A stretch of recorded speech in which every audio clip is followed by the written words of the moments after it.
Well, it's been quite a bit since the last installment of Dragon Ball Analysis, but we are back and better than ever. And in today's episode, we are tackling the longest section of Dragon Ball. A whopping 42 chapters that make up the Red Ribbon Army Saga. Now, before we jump into this section of the story, it's important to note that some view the Red Ribbon Army Saga as a few distinct arcs. The Colonel Silver arc, the Muscle Tower arc, the General Blue arc, and the General Tao arc. And while I don't necessarily disagree that you could break the saga up into many arcs, for the sake of this analysis, I thought it would be best to cover the entire saga in one episode. However, each of these arcs plays an important part in the overall narrative, the important character growth of Goku, and the underlying importance of the arc on the overall story. So with that said, the different sections in this video will primarily focus on each of these arcs. My hope is that by doing this incredibly long saga will be easier to follow. Anyways, with the housekeeping out of the way, let's jump headfirst into the Red Ribbon Army Saga, which covers chapters 54 to 96 of the manga and episodes 29 to 67 of the anime. Oh, and make sure to like, comment, and subscribe so more Dragon Ball fans will be able to find both the series and the channel.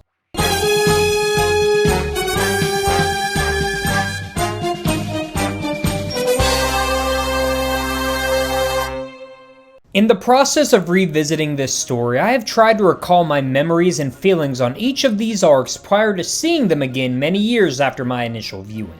And in attempting to recall my thoughts on the Red Ribbon Army Saga, my feelings were mixed, to say the least. I recall enjoying much of the action of a few of the characters, but felt that the overall story felt prolonged at certain points. I will also say that I briefly googled other fans' reactions to this arc prior to writing this, and found that the perception of this saga is a mixed bag within the fan base. I saw some people praising it as one of the best in Dragon Ball, while others felt that it was bloated with a lackluster conclusion. This is a first in the story so far, with the general sentiment of the fan base from my estimation being that the Emperor Pilaf saga is viewed as a great start to the story, but an overall okay saga, while the 21st World Tournament saga is one of the best. I only bring this up to say that, following my read-through of this saga, I also found it to be a mixed bag. But I'll get into that as we move forward. And oh, look at that, it's time to talk about the story itself. To place you back into the story, Goku just finished second place in the 21st World Martial Arts Tournament, losing to Jackie Chun, who is secretly Master Roshi in disguise. Goku's focus, and the focus of the story as a whole, shifts away from martial arts and fighting and back towards adventure, as Goku takes Bulma's Dragon Radar in order to find his grandpa's 4-star ball. So we're presented with a fairly simple premise and concept, and heck, you might even be expecting this leg of the story to play out the same exact way it did in the Emperor Pilaf saga. But this is when Toriyama throws a huge curveball into the mix, one that presents itself with the introduction of Colonel Silver and his men, who are also searching for the Dragon Balls. Things escalate when Goku arrives on the scene and discovers that the 6-star ball, much to the chagrin of Silver's men, who, well, as you might expect, are dispatched quickly by Goku. This is when a few interesting pieces of lore are revealed to the audience. First, we learn that the Flying Nimbus can be destroyed, as when Colonel Silver fires a rocket at the cloud, it disappears and leaves Goku plummeting towards the ground. Second, we learn that Colonel Silver works for a group called the Red Ribbon Army, who are on a mission to gather all 7 Dragon Balls in order to make a wish. Third, and arguably the most important, we learn that the Red Ribbon Army has a device that can locate the Dragon Balls, but their technology is not precise, and only gives the army an approximate location of where the ball can be found. I like this caveat as it places Bulma on an intellectual pedestal, and does not detract from the technological marvel that is the Dragon Radar. In fact, this makes a Dragon Radar one of the most valuable pieces of technology in the entire saga, but more on that later. Oh, and would you look at that, Colonel Silver attempted to fight Goku and Goku beat him handily. So yeah, that's the Colonel Silver arc, but there are 2 important things that happen at the very end of this arc that I want to quickly touch on. First, we see Goku continuing to grow in his understanding of both the world and technology, realizing that he could use a capsule to find a means of transportation, which ultimately results in him finding a robot that will fly him towards the next Dragon Ball. I know it's minor, but the fact Goku went from thinking Bulma was a witch when she first used the capsules to now understand that they can be helpful when he finds himself in a bind is character growth. Second, we get a glimpse at the man who runs the Red Ribbon Army, Commander Red, along with his assistant, Staff Officer Black. And while this introduction is brief, we learn a lot about Commander Red and the Red Ribbon Army as a whole. Commander Red is an awful leader, being able to accept anything less than perfection, going so far as to kill his underlings that fail to complete an assignment to his absolute specifications. But there is also a little nugget where we can see that Commander Red is compensating for something, as he comments that he hates when Officer Black stands near him, as he makes him look small. Outside of me really wanting to compare Commander Red to Napoleon Bonaparte, this shows us that there is a deep-seated insecurity within Red. Could this be the reason why he is searching for the Dragon Balls? Well, we can discuss that more later, as Goku's plane just crashed thanks to the winter climate, and oh, the next arc is about to begin.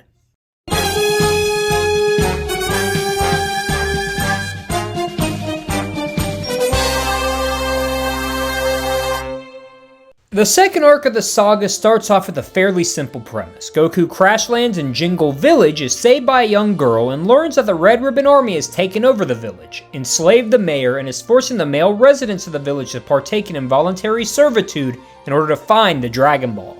As a sign of his gratitude for the young girl saving him, Goku decides that he will take down the Red Ribbon Army and save the mayor. While this is not necessarily a creative story idea, it is executed to absolute perfection and shows a ton of character growth from Goku.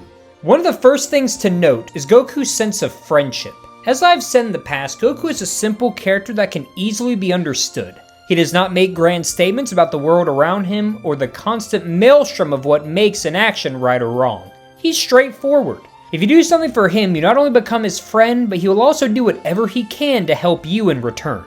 This is what leads to Goku acting like a hero, often because the problems that need to be solved can only be solved by Goku and his incredible strength. I love the character of Goku because he is not complex. He sees things simply.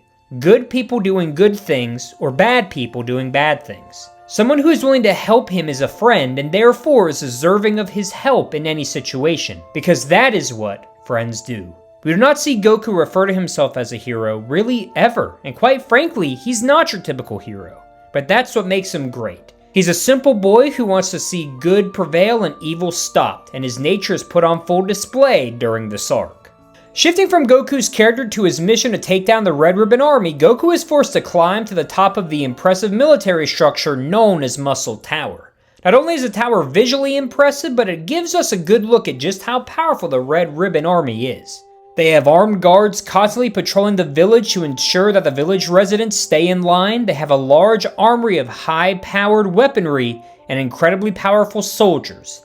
All things Goku will have to face if he hopes to make it to the top of the tower and save the mayor from the nefarious General White. And well, Goku once again shows off his incredible power, trucking his way through most of the forces thrown at him, including formidable foes such as the android Full Metal Jacket and Major Purple the Ninja. I also want to quickly say that I did not remember the showdown between Goku and Major Purple to be as funny as it was. Of course, Major Purple shows off a lot of stereotypical ninja moves that Naruto fans might recognize, but the major twist here is that Major Purple is an idiot. And when I say idiot, I mean this might be one of the few times in the entirety of the series in which we see Goku fight an opponent who basically allows Goku to win based on their stupidity alone. But it is during this fight that we meet one of the standout characters of this entire saga, Android number 8. Android number 8 marks an important first in the Dragon Ball series, namely the first time we see an android who has a number associated with them. Why is this an important first? Well, you'll have to wait a bit to find out, but for the purposes of this saga, the importance of Android 8 is that he is exactly like Goku. The first thing Android 8 talks about is his dislike for bad things, refusing to aid Major Purple and the Red Ribbon Army as a whole because he views their actions as bad, even going so far as accepting the prospect of being blown up for his non-compliance. Like Goku, Android 8, who Goku renames to 8-Man, sees the world as simply good and bad. But in sharp contrast to Goku, 8-Man is scared of fighting, seemingly lacking the capability to protect those around him from the bad actions of others. But this is what makes 8-Man such a memorable character. Not only are we shown that androids with the capability of having emotions and deciphering between good and evil exist, but they are also capable of forming bonds with people. Because as you might imagine, Goku takes an immediate liking to 8-Man and teams up with him to make the final climb towards the top of Muscle Tower. and ultimately confronting General White. This confrontation is cut short, however, as White manages to drop both Goku and 8-Man into a secret room where they are confronted by the Jiggler. Yes, his name is the Jiggler. Now, the battle with the Jiggler presents a new challenge to Goku, as his attacks, even the legendary Kamehameha, is unable to cause the Jiggler's jiggly body any damage. But once again, we see a flash of brilliance from Goku.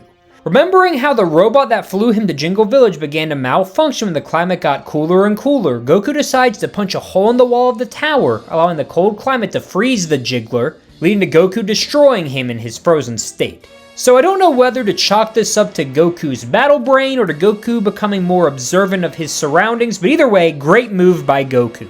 And finally, Goku is able to face off against General White. And this is going to go exactly as we all think it should, right? Well, actually, Goku isn't the one who makes the save.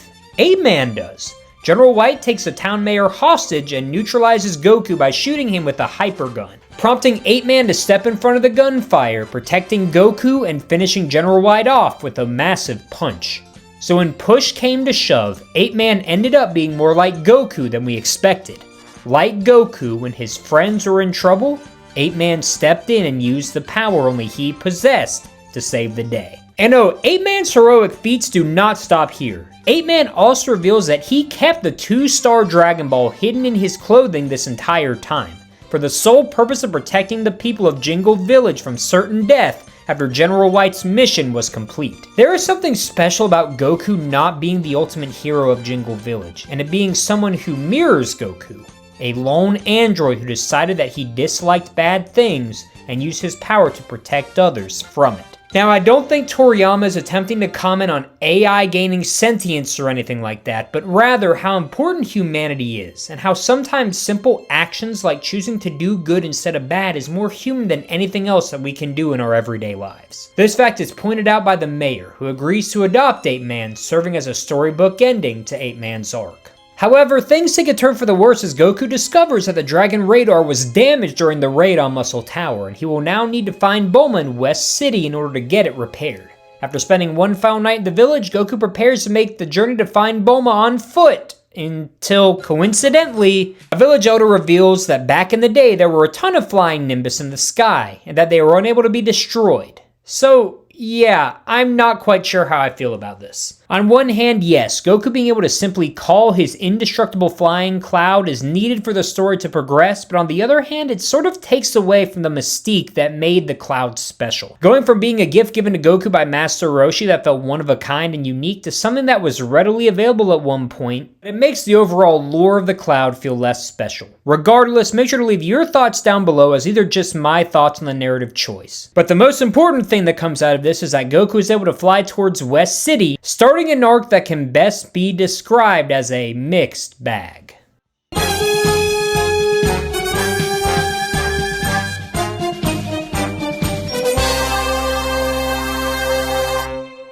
So as I mentioned, I find this arc to be a mixed bag. For all the good that happens in this arc, we also have a lot of elements that don't play out extremely well. For example, Goku's journey around West City and his escapades attempting to find Bulma is one of the best parts of this arc. The humor of seeing Goku completely obliterate a street panhandler, handing a random woman a handful of cash for giving him directions, and attempting to draw a sketch of Bulma to show a police officer is perfect. But this leads us to a problem I found in the arc that some might disagree with.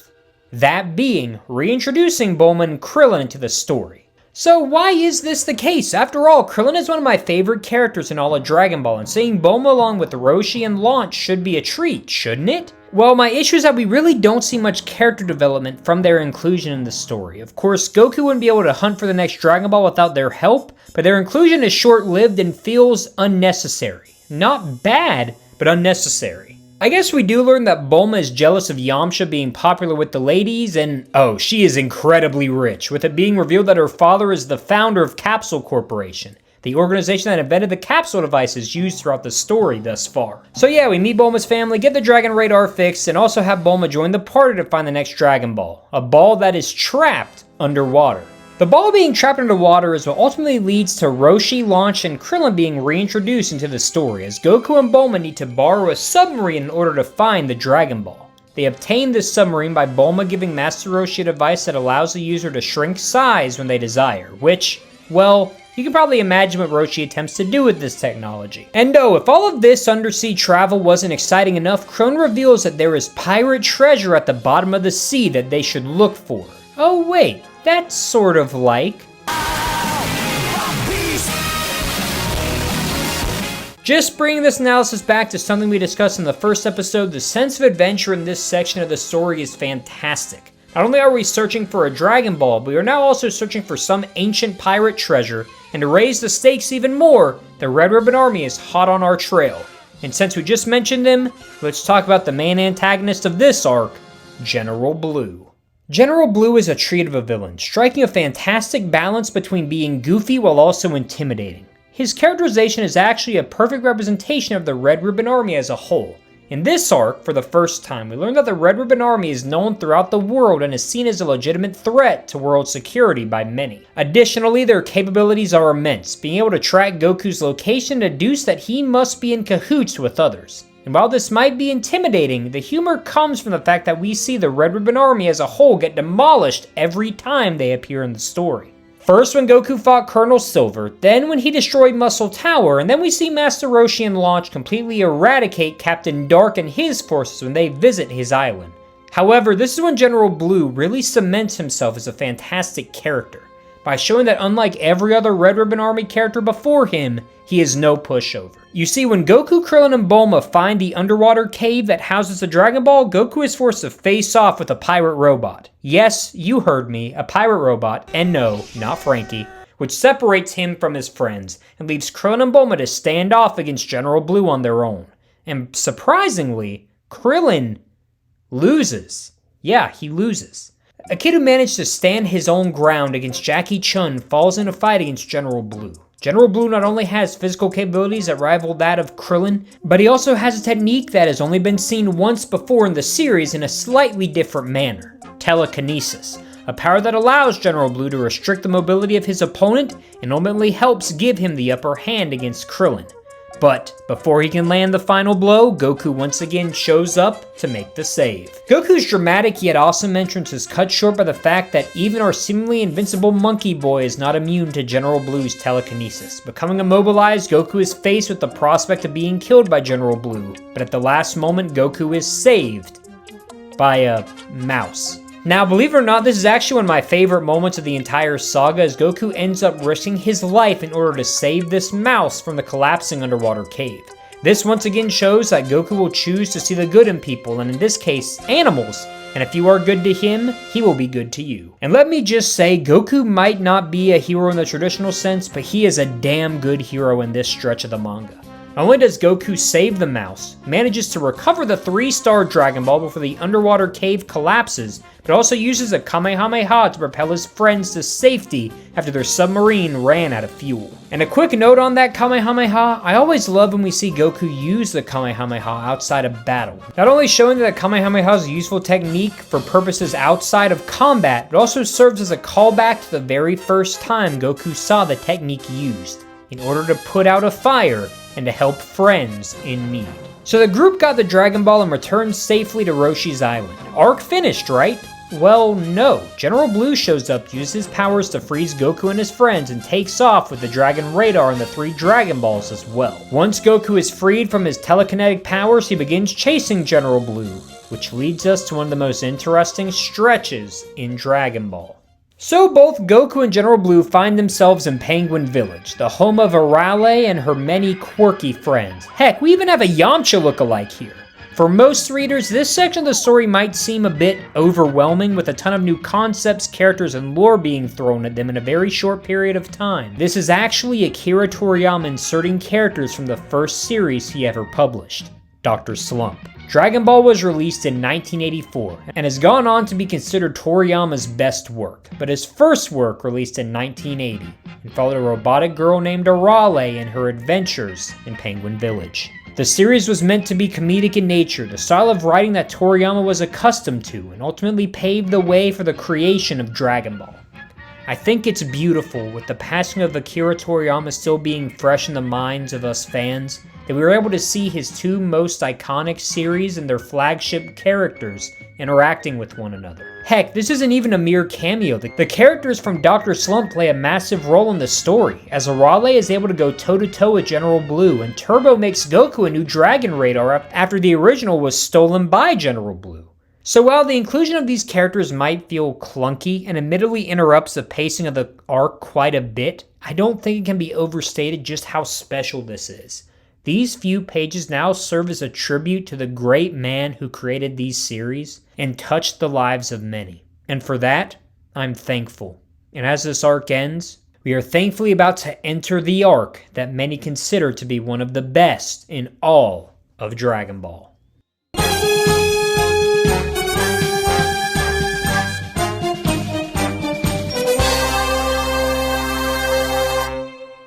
Character introduction is arguably the most important element of a story, as it will often determine if a particular arc, saga, or series as a whole is capable of drawing in an audience and keeping them hooked for the entirety of the adventure. Well, not only is the Mercenary Tao arc one of the best in all of Dragon Ball, but it also gives us one of the best introductions in the entire series. Commander Red introduces Tao as a sort of ultimatum, saying that he will only call him if he finds it absolutely necessary to do so.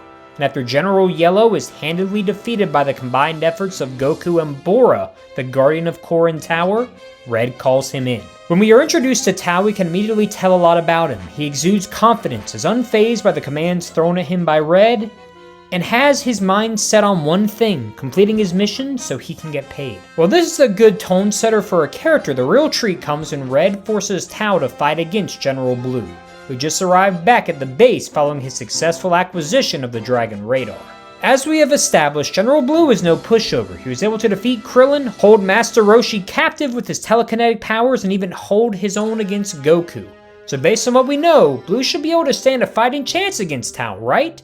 Well, not only does Blue get embarrassed, but he is killed by Tao stabbing him in the head with his tongue. I don't know if there is a better way to establish a character than this, being able to kill a foe who has been formidable up to this point in the story with simply his tongue. And before we even have time to truly comprehend Tao's strength, he's already making his way towards Goku, thanks to the help of the Dragon Radar. So on the Goku side of the story, Goku helped rescue a young boy named Upa, the son of Korin Tower Guardian Bora, and has successfully recovered his grandfather's 4-star Dragon Ball. Outside of finally completing our quest to get the 4-star ball, you might be wondering, what makes Korin Tower so special that it deserves a guardian? Well, according to Bora, legendary sensei sits at the top of the tower, and should someone be able to climb to the top, they will be able to drink from the holy water and have their strength multiplied. Sounds like a challenge right up Goku's alley, right? Well, unfortunately, things just got interesting. Tao arrives and crashes a party, and let me say, this is Goku's toughest battle to date. Not only does Tao kill Bora, but he manages to tank a Kamehameha by Goku,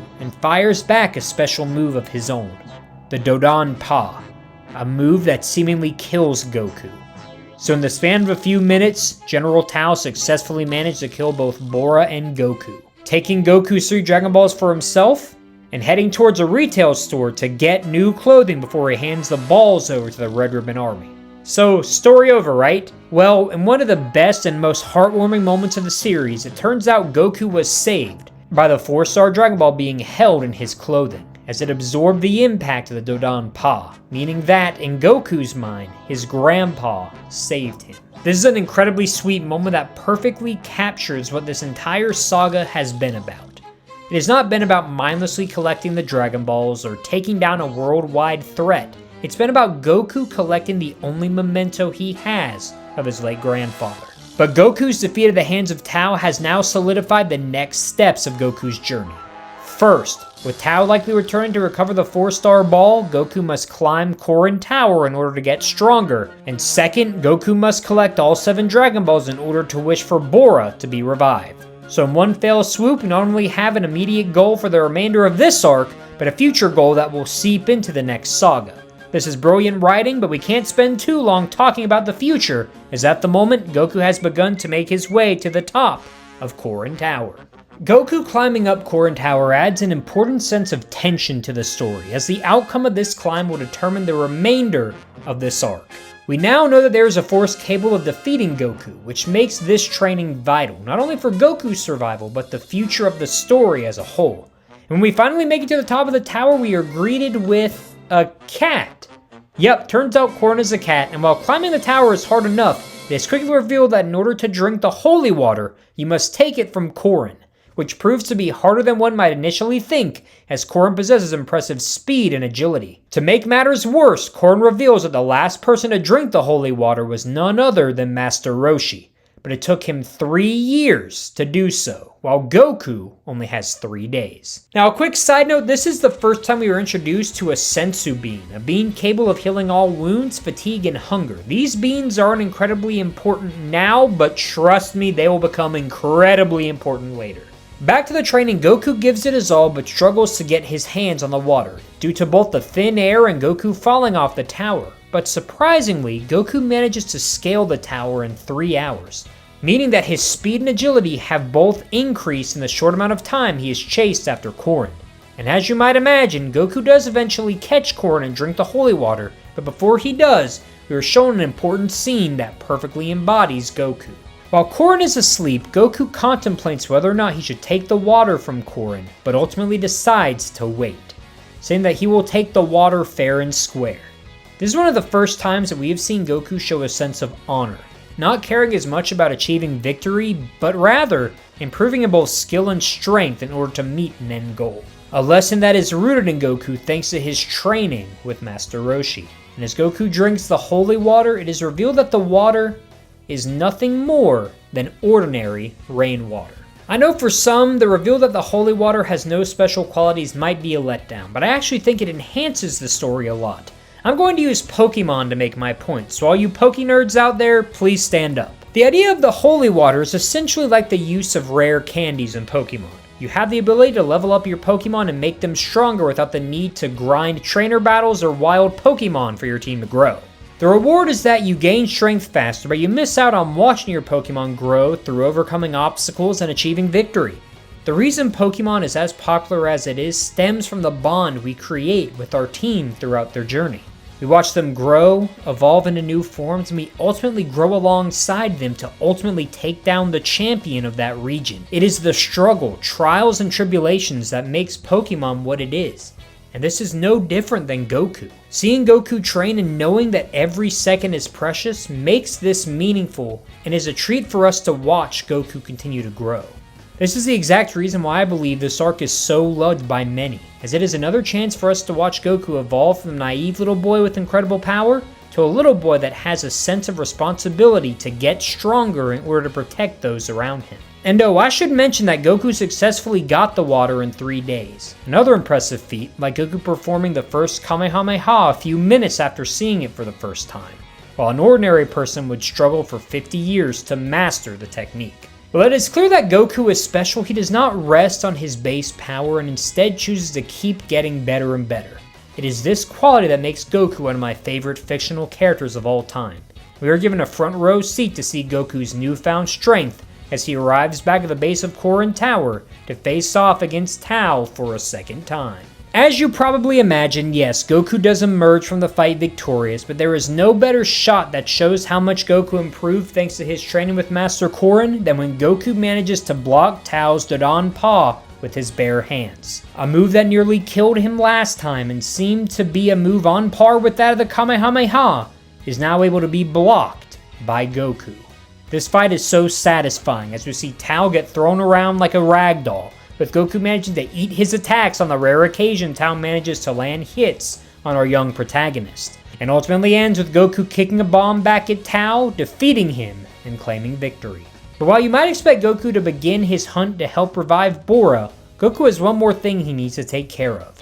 As he notices that there are 2 Dragon Balls being held in the same location, Goku takes off towards them, with his goal being that of toppling the Red Ribbon Army.